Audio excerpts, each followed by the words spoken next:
guys, welcome back to my channel. In this video I'll be doing swatches and a review on the Kaleidos Makeup The Escape Pod eyeshadow palette. This is Kaleidos' most recent collection where they launched new highlighters, dual blushes, and a new lip gloss shade along with some beauty sponges.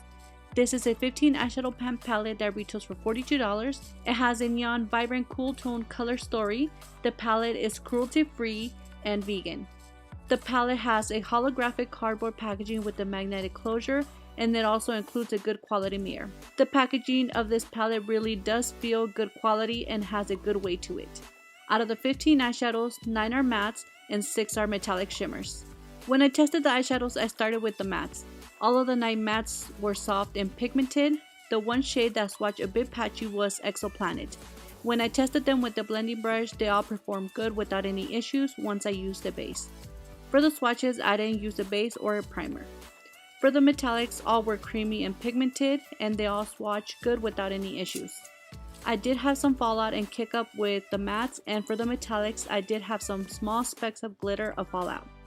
So overall, I'm very impressed with this palette. I really like the packaging and the color story. The formula was good and I didn't have any major issues with it. I know neon shades can sometimes be a bit patchy and need some buildup. Since they did build up nicely, especially when you used a base or a primer, I do recommend this palette if you do like this color story. So I really hope this video was helpful. Please don't forget to give me a like and subscribe if you haven't, and I will see you guys very soon on my next video. Thank you guys so much for watching.